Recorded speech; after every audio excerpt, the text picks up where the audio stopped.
ये कहानी सतना गांव की है, जहां बद्री नारायण ने एक समय बिजली के पेड़ की स्थापना की थी। उस वक्त वृक्ष देवता आकर सतना गांव में बिजली का पेड़ और बिजली का वरदान देकर चले गए थे। उस गांव में वरुण और उसके कई सारे साथी भी रहा करते थे। गांव से बिजली की समस्या तो दूर हो गई थी, लेकिन गुड्डू और उसकी पत्नी आर्थिक समस्या से गुजर रहे थे। सतना गांव में गर्मी का कहर बहुत बढ़ चुका था। गांव के नदी, तालाब सब कुछ सूख चुके थे। इतनी गर्मी है गांव में कि कुछ समझ ही नहीं आ रहा। पंखा भी गर्म हवा दे रहा है। अब क्या करें जी, मुझे तो ऐसा लग रहा है कि जैसे सूर्य देव हमारे गांव के आसपास ही हैं। इतनी गर्मी कैसे झेलेंगे हम? चलो, मुझे अब बहुत सारे काम करने हैं और कल सुबह मटके और मिट्टी की मूर्तियाँ बेचने जाना है। गुड्डू रात भर जागकर मिट्टी की मूर्ति और मिट्टी के कई सारे सामान बनाता है और अगले दिन उन्हें बेचने बाजार जाता है। सुबह से इस तपती धूप में खड़ा हूँ, ना कोई मटका बिका है और ना कोई मूर्ति। गुड्डू पूरी दोपहर वहीं खड़ा था, लेकिन उसका मिट्टी का एक भी सामान नहीं बिका और वो थक हार कर घर की तरफ जाने लगा। तभी वहाँ पर उसे बद्री नारायण पंडित जी मिले। गुड्डू, कहाँ से आ रहे हो? और ये क्या, बड़े थके थके लग रहे हो, क्या बात है? क्या बताऊं पंडित जी, मेरी दशा बहुत खराब हो गई है। ना कोई मटका बिका है और ना ही कोई मिट्टी के खिलौने। मैं तुम्हारी दशा बिल्कुल समझ रहा हूँ, लेकिन हमारे पास कोई और चारा भी तो नहीं है। आज आकर तुम हमारे घर से खाना ले जाना। ये एहसान मैं कभी नहीं भूलूंगा। उस रात तो गुड्डू बद्री नारायण पंडित जी के यहाँ से खाना लाकर अपनी पत्नी के साथ मिलकर खा लेता है। आज तो हमने पंडित जी के यहाँ से खाना खा लिया, लेकिन हम कल क्या करेंगे? आप कल की चिंता मत कीजिए। मैं कल भी अपने मिट्टी के सामान लेकर बाजार जाऊंगा। तुम अपना ख्याल रखना। गुड्डू दूसरे दिन भी अपना सामान लेकर बाजार की तरफ जाता है। ये मेरा आखिरी दिन है। मैं इन मिट्टी के बर्तनों को यहीं फेंक दूंगा। गुड्डू अपने मिट्टी के बर्तनों को फेंकने के लिए निकल पड़ता है। उतने में ही वहाँ पर एक व्यक्ति एक बड़े से ठेले पर कंबल लपेटकर गुड्डू को दिखाई देता है। इतनी गर्मी में ये आदमी भागता हुआ कहाँ से आ रहा है? और ये तो हमारे गांव का वरुण है, जो बिजली के तार बेचते हुए पकड़ा गया था। गुड्डू, गुड्डू, गुड्डू! अच्छा हुआ तुम यहीं मिल गए। इस ठेले पर एसी रखा हुआ है। लेकिन इसमें चोरी करने की क्या जरूरत थी? तुम इसे खरीद कर लाते। मैं कह रहा हूँ ना, इससे हमें कोई नुकसान नहीं है, बल्कि हमें इसका अच्छे काम के लिए उपयोग करना चाहिए।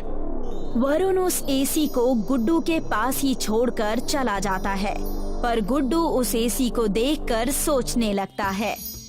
ये एसी कुछ अजीब सा लग रहा है। इसे अपने गांव लेकर जाता हूँ। वहाँ लेकर जाने से कम गांव वाले देखेंगे तो सही कि एसी किस चिड़िया का नाम है। वरुण उस खराब एसी को अपने गांव ले जाता है और उसी बिजली के पेड़ के पास रख देता है। एसी रखते ही सारे गांव वाले वहीं इकट्ठा हो जाते हैं और गुड्डू से पूछने लगते हैं। अरे गुड्डू बेटा, ये क्या लेकर आ रहे हो? बड़ी अनोखी चीज लेकर आए हो गांव में। ये करता क्या है? ये एक एसी है। इसे घर में लगाने से ठंडक आती है। अगर ऐसा है तो इसे इस पेड़ पर लगा दो। गांव में भी ठंडक आ जाएगी। फिलहाल तो ये खराब है। इसे घर जाकर बनाने की कोशिश करता हूँ। गुड्डू उस खराब एसी को अपने घर ले गया और उसे बनाने की कोशिश करने लगा। देर रात हो चुकी थी। अचानक वो एसी रोशनी से चमक उठा और उसमें से तेज रोशनी आ गई। उस चमकती हुई एसी को लेकर वो उसी बिजली के पेड़ के पास जाता है। अरे देखो, ये एसी चमक रही है। इसे कुछ हो गया है। आ जाओ, आ जाओ, सब कोई आ जाओ। सारे गांव वाले उसी बिजली के पेड़ के पास जमा हुए और देखा कि वहाँ गुड्डू उस चमकते हुए एसी को लेकर खड़ा है। गुड्डू उन्हें सारी बातें बताता है। तब बद्री नारायण पंडित जी ये बात सुनकर कहते हैं, ये कोई चिंता की बात नहीं है। ये जरूर प्रकृति देवता हमसे कुछ कहना चाहते हैं। फिर वही अंधविश्वास की बातें। वरुण के इतना कहते ही बिजली का पेड़ चमकने लगता है और वृक्ष देवता प्रकट होकर कहते हैं, इस चमत्कारी एसी से पूरे गांव में पानी की समस्या दूर हो जाएगी। इस मिट्टी के एसी को इस बिजली के पेड़ में जोड़ दो। ये काम एक अच्छा कारीगर ही कर सकता है। हमारे गांव में मिट्टी का सबसे अच्छा कारीगर सिर्फ गुड्डू ही है। इस पेड़ की मिट्टी से जाकर तुम एसी बना दो, जिससे इस गांव की सारी समस्या चली जाएगी। इतना कहकर वृक्ष देवता वहां से अदृश्य हो गए। गुड्डू जाकर अपनी मिट्टी के हुनर से हूबहू वैसा ही एसी बना देता है और खराब मशीन को अपने मिट्टी के एसी में लगा देता है और खुद की एक बड़ी सी मिट्टी की एसी बनाकर तैयार कर देता है। मिट्टी की एसी तैयार है। भगवान के कहने मुताबिक बिजली के पेड़ में लगा दिया है। क्या पता कुछ अनोखा हो जाए। गुड्डू मिट्टी का एसी उस बिजली के पेड़ में लगा देता है। अब देखना, मेरे प्रभु की कृपा देखना। इस मिट्टी के एसी से हमारे गांव में सारी समस्या ठीक हो जाएगी। मिट्टी के एसी के पेड़ में लगते ही गांव में ठंडी लहर दौड़ पड़ती है, मानो गांव में बर्फ की बारिश हो रही हो। पूरे गांव में सूरज की गर्मी का कोई भी असर नहीं होता। मुझे तो ठंड लग रही है। मेरे दांत कटकटा रहे हैं। मिट्टी की एसी इतनी ठंडी हवा देती है कि गांव के सूखे हुए तालाब में बर्फ जम जाता है। गांव के जो भी कुएं सूख चुके थे उनमें भी बर्फ जमने लगती है। ये देखो, हमारे गांव का कुआं भी भर गया। अगर ऐसा रहा तो हमें बाहर से पानी लाने की जरूरत नहीं पड़ेगी। ये हुई ना बात। प्रभु की कृपा अपरंपार है, बस किसी की इसको नजर न लगे। गांव वाले सुखी सुखी रहने लगे थे। मिट्टी की एसी की वजह से सब कुछ अच्छा हो गया था, लेकिन ये बात जंगल में रहने वाले डाकुओं को हजम नहीं हुई। उन्होंने षड्यंत्र रची। कुछ तो करना पड़ेगा। सिर्फ सतना गांव में ही बर्फबारी हो रही है, सब खुश हैं और हम हैं कि यहाँ गर्मी में मरे जा रहे हैं। सही कहा तुमने। और तो और मैंने ये भी सुना है कि जादुई मिट्टी की एसी उन्होंने गांव में लगाई हुई है। क्यों ना उसे चलकर चुराया जाए, सब ठीक हो जाएगा। क्यों? दोनों डाकू मौका मिलते ही गांव में चले आते हैं और मिट्टी के एसी को चुराने की कोशिश करने लगते हैं। मिट्टी के एसी के जादू की वजह से वो दोनों बर्फ के बन जाते हैं। ठंड ठंड ठंड, आज से मैं डकैती छोड़ दूंगा। और मैं आपके साथ रहना छोड़ दूंगा। हमें आजाद करो। सारे गांव वाले उनकी चीखें सुनकर वहां इकट्ठा हो जाते हैं और उन्हें बर्फ का बना देखकर हंसने लगते हैं। अच्छा मजा आया। और इसी तरह मिट्टी की एसी की मदद से सब लोग अपना जीवन खुशी खुशी बिताने लगते हैं। अजय अपने माता पिता का इकलौता बेटा था। तीनों मिलकर खेत में काम किया करते थे। कुछ दिनों पहले ही अजय के माता पिता का देहांत हुआ था। अजय अब इस दुनिया में अकेला पड़ गया था। माँ बाबा के जाने के बाद मुझे ऐसा लगता है जैसे मेरी जिंदगी में अब कुछ बचा ही नहीं है। मैं समझ सकता हूँ अजय, कितना अकेला पड़ गया हूँ मैं। घर संभालूं कि खेत, समझ नहीं आता। अच्छा, वैसे तुम्हारी गैस खराब हो गई थी ना, तुमने ठीक करवा लिया? नहीं यार, अभी इतने पैसे नहीं कि गैस ठीक कराऊं। सोच रहा हूँ कि एक चूल्हा बना लूं मैं अपने लिए। अजय अपने लिए एक चूल्हा बनाता है। बस खाना बन जाए इस चूल्हे में कुछ दिनों के लिए, फिर बाद में नया गैस ले लूंगा। अजय चूल्हे में खाना बनाने की कोशिश करते हुए कभी अपना हाथ जला लेता और कभी धुएं की वजह से खांसता रहता। अजय जला भुना खाना खाते हुए दिखता है। एक रात को अजय खेत से बहुत लेट आता है और घर में कोई खाना नहीं बना है। भूख से अजय के पेट में आवाज हो रही थी। अजय रोते हुए अपनी माँ को याद करता है। माँ, तू होती तो मुझे कभी भूखे पेट सोना नहीं पड़ता। कितनी फूटी किस्मत है मेरी। अजय रोते रोते खिचड़ी बनाता है और फिर खाकर कुकर चूल्हे में ही रखकर सो जाता है। दूसरी सुबह। कल रात की खिचड़ी तो बहुत अच्छी बनाई थी मैंने। काश थोड़ा सा बचा लेता तो आज भी खा सकता था। ये कुकर इतना भारी क्यों लग रहा है? मैंने तो कल सारी खिचड़ी खत्म कर दी थी। अजय कुकर खोलकर देखता है तो उसमें कुकर भरकर खिचड़ी पड़ी होती है। अजय हैरान हो जाता है, पर वो सोचता है शायद उसने कल रात को गलती से ज्यादा खिचड़ी बना ली होगी। अजय खिचड़ी खाता है और खेत में खाने के लिए भी ले जाता है। अजय, आज तो तुम बढ़िया खाना लेके आए हो। लगता है खाना बनाना सीख गए हो तुम। उस रात को अजय रोटी और सब्जियां बनाता है। सब्जी की कढ़ाई चूल्हे में ही रखी होती है। अजय खाना खाने के बाद जब कढ़ाई चूल्हे से उतारता है तो कढ़ाई फिर से सब्जी से भरी हुई है। आज तो मैंने इतनी सब्जियां बनाई ही नहीं थी। दूसरी सुबह अजय दाल बनाता है और बची हुई दाल गांव वालों में बांट देता है। अजय, मैं क्या सुन रहा हूँ? तुम गांव वालों में हर रोज खाना बांटते हो। कुछ दिनों पहले तो तुम्हारे पास गैस भरने के भी पैसे नहीं थे। एक राज की बात बताऊं? चलो मेरे घर।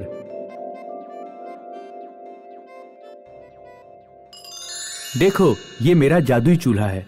इसमें जब तुम खाना बनाओ तो बर्तन में खाना खत्म ही नहीं होता। तुम चूल्हे से बर्तन उतार दोगे तभी जाके खत्म होता है खाना। ये तो बहुत अच्छी बात है, पर तुम गांव वालों को फ्री में खाना क्यों दे रहे हो? तुम इसके पैसे चार्ज कर सकते हो। माला माल बन जाओगे तुम। नहीं जय, मुझे माला माल नहीं बनना। इस चूल्हे ने मेरे बहुत बुरे वक्त में मेरी मदद की है। मैं चाहता हूँ कि इसके जरिए मैं भी वैसा ही करूँ, जरूरतमंद लोगों की मदद करूँ। तुम बुद्धू हो क्या? मैं तो कहता हूँ एक होटल खोल लेते हैं। मैं तुम्हारा दोस्त हूँ अजय, तुम्हारी भलाई के लिए ही कह रहा हूँ। जय और अजय ने मिलकर होटल खोल लिया। उनकी अच्छी कमाई होने लगी। ज्यादा मेहनत किए बिना ही पैसे आते हुए देख जय लालची बन गया और चूल्हे को अपना बनाने के बारे में सोचने लगा। अजय, तुमने कभी ये सोचा है कि अगर हम एक चूल्हे से इतना कमा रहे हैं तो दो चूल्हे से और कितना कमा सकते हैं? पर जय, इसकी क्या गारंटी है कि दूसरा चूल्हा भी जादुई चूल्हा बनने वाला है? तुम बना के देखो, क्या पता फिर से तुम्हारा जादू चल जाए। अजय और एक चूल्हा बनाता है, पर जैसे ही उस चूल्हे की लकड़ियों में आग लगती है वो चूल्हा आग से फट जाता है। ये क्या हो गया? ऐसा क्या डाला तुमने इस चूल्हे में? मैंने तो बिल्कुल वैसे ही बनाया था जैसे मैंने पहले वाला चूल्हा बनाया। कल फिर से बनाना। अजय ने दूसरा चूल्हा बनाया और दूसरा वाला भी फट गया। जय को गुस्सा आ गया और उसने अजय पर चिल्ला दिया। एक चूल्हा तुमसे ठीक से नहीं बनाया जाता। हाँ तो क्या हो गया? एक चूल्हा तो तुम्हारे पास है ही ना। ज्यादा पैसों के लालच में पागल हो गए हो तुम। लालची तुम हो गए हो अजय। तुम नहीं चाहते कि मुझे दूसरा चूल्हा मिले, इसलिए तुम गलत किस्म का चूल्हा बना रहे हो। अजय वहाँ से उठकर बाहर चला गया। अजय ना तो लालची था, ना तो अपने पैसे जय से छुपाना चाहता था। उसने सोचा वो फिर से एक चूल्हा बनाएगा, पर ये आखिरी चूल्हा होगा। अगर ये भी आग से फट गया तो पहला चूल्हा जय को देकर खुद खेती को लौट जाएगा। अजय ने ठीक पहले के चूल्हे जैसा दूसरा चूल्हा बनाया और होटल में रखकर सो गया। ये अजय मेरे सारे सपनों पे पानी फेर देगा। इसके भरोसे रहा तो मैं कभी भी शहर जाके पैसे नहीं कमा पाऊंगा। जय ने देखा होटल के किचन में चूल्हा रखा हुआ है। उसने चूल्हा उठाया और अपने घर चला गया। दूसरी सुबह। अजय बेटा उठो, उठो अजय बेटा उठो। हाँ, क्या हुआ? जय गांव छोड़कर भाग गया है। क्या? जय का पूरा घर खाली है। वो अपना बोरिया बिस्तर बंद करके शहर की तरफ जाते हुए दिखा था, लोगों ने बताया।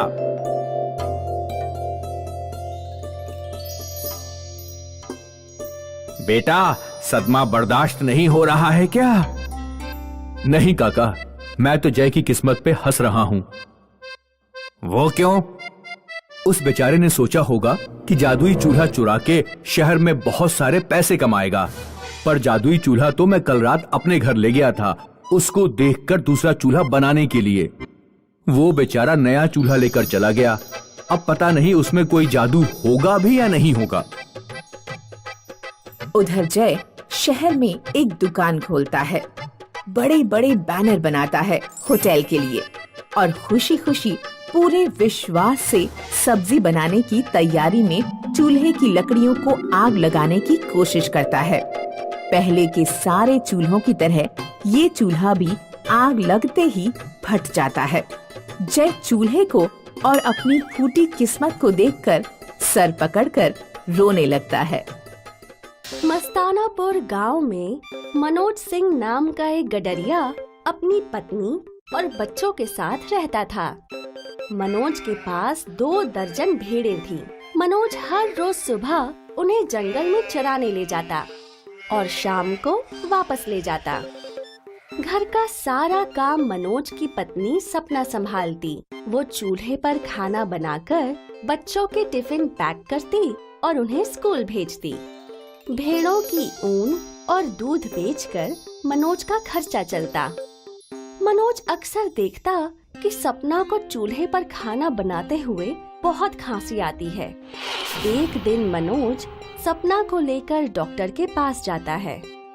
डॉक्टर चाचा, सपना को अक्सर बहुत खांसी आया करती है। मैं कुछ टेस्ट लिख रहा हूँ, तुम इन्हें करवा लो और कल मुझे इनकी रिपोर्ट दिखाना। अगले दिन मनोज डॉक्टर के पास सारी रिपोर्ट्स लेकर जाता है। डॉक्टर रिपोर्ट्स को देखकर कहता है, सपना को लंग्स में इन्फेक्शन हो गया है। उसे चूल्हे पर खाना बिल्कुल नहीं बनाना चाहिए। मैं तुम्हें कुछ दवाइयाँ लिख दे रहा हूँ, 2 महीने इलाज चलेगा, लेकिन ध्यान रहे चूल्हे पर खाना नहीं बनाना है। मनोज और सपना घर लौट आते हैं। दोनों बच्चे बहुत खुश होते हैं। मम्मी पापा आ गए। अगले दिन जब मनोज जंगल में भेड़ें चरा रहा होता है तो वो एक पेड़ के नीचे बैठकर रोने लगता है। हे भगवान, अब मेरा क्या होगा? मेरे पास तो इतने पैसे भी नहीं हैं कि मैं गैस सिलेंडर खरीद लूं। अब सपना की जान कैसे बच पाएगी? तभी अचानक से रोशनी होती है और जंगल की देवी प्रकट होती है। हे मनुष्य, तुम क्यों रो रहे हो? मेरे जंगल में कोई भी प्राणी दुखी नहीं होता। मैं सबकी एक बार मदद जरूर करती हूँ। बताओ तुम्हें क्या कष्ट है? हे देवी, मुझे एक गैस सिलेंडर चाहिए, नहीं तो मेरी पत्नी मर जाएगी। जंगल की देवी मनोज को एक गैस सिलेंडर देते हुए कहती हैं, तुम इसे अपने घर ले जाओ। इस सिलेंडर की खास बात ये है कि इसमें गैस कभी खत्म नहीं होगी। मनोज गैस सिलेंडर को लेकर अपने घर पहुंचता है। सपना गैस सिलेंडर देखकर बहुत खुश होती है।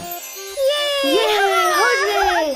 अब धुएं में खाना नहीं बनाना पड़ेगा। सपना अक्सर अपनी बचपन की सहेली दीक्षा से फोन पर बातें किया करती थी। उस रात भी सपना ने दीक्षा से बात की। हेलो दीक्षा, क्या कर रही हो? कुछ नहीं, खाना बना रही हूँ। पता है पिछले 2 दिनों में क्या हुआ? नहीं, बताओ क्या हुआ? सपना दीक्षा को सारी कहानी बताती है कि कैसे वो डॉक्टर के पास गई और कैसे जंगल की देवी ने मनोज को एक खास गैस सिलेंडर दिया। सपना के स्वास्थ्य में सुधार आने लगता है और पूरा परिवार खुशी खुशी समय बिता रहा होता है। एक दिन सपना को मैके से फोन आता है कि सपना की माँ की मृत्यु हो गई।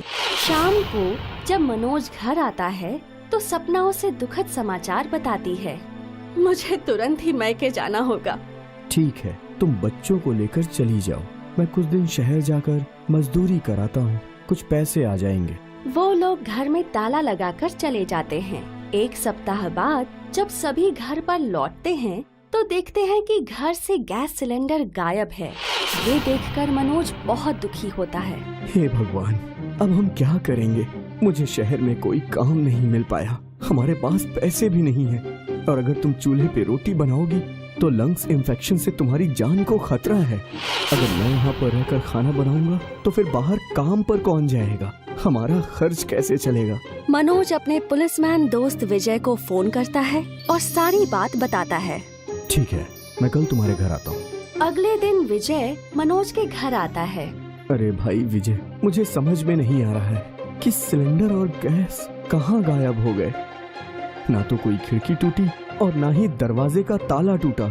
सब कुछ वैसे का वैसा ही है, फिर भी गैस सिलेंडर कैसे गायब हो सकता है? विजय ताले को लेंस से देखता है और पूछता है, क्या तुम्हारे घर पर कोई आता जाता था? नहीं, तुम दोनों अपने मोबाइल फोन दिखाओ। विजय मनोज और सपना के मोबाइल्स की कॉल हिस्ट्री चेक करता है। वो नोटिस करता है कि सपना अपनी फ्रेंड दीक्षा से काफी बातें करती है। विजय सपना से पूछता है, ये दीक्षा कौन है? वो मेरी सहेली है। क्या तुम अपनी सहेली दीक्षा के साथ सारी बातें शेयर करती हो? हाँ, लेकिन उसका गैस सिलेंडर से क्या लेना देना? हम सभी को अभी दीक्षा के घर चलना होगा। लेकिन क्यों? तुम मेरी बात मानो। सभी लोग दीक्षा के घर पहुंचते हैं। जैसे ही दीक्षा दरवाजा खोलती है, मनोज और सपना उसके घर पर रखे गैस सिलेंडर को पहचान जाते हैं। अरे, ये तो हमारा ही गैस सिलेंडर है। दीक्षा बिल्कुल डर जाती है। दीक्षा, तुमने ऐसा क्यों किया? दीक्षा रोने लगती है और सारी बात बताती है। मुझे माफ कर दो सपना, मेरे घर पर सिलेंडर है लेकिन गैस बहुत महंगी पड़ती है। जब मुझे पता लगा कि तुम्हारे पास एक ऐसा सिलेंडर है जिसमें गैस कभी खत्म ही नहीं होती, तो मेरे मन में लालच आ गया और मैंने तुम्हारा गैस सिलेंडर चुरा लिया। लेकिन तुमने चोरी कैसे की? जब तुमने मुझे फोन पर बताया कि तुम अपने मायके में रुकी हुई हो, तो एक दिन मैं तुम्हारे गांव गई और तुम्हारे दरवाजे का ताला देखा। मैंने तुम्हारा ताला तोड़कर गैस सिलेंडर चुरा लिया और मार्केट से बिल्कुल वैसा ही ताला लाकर तुम्हारे दरवाजे पर लगा दिया। ऐसा कहकर दीक्षा रोने लगती है।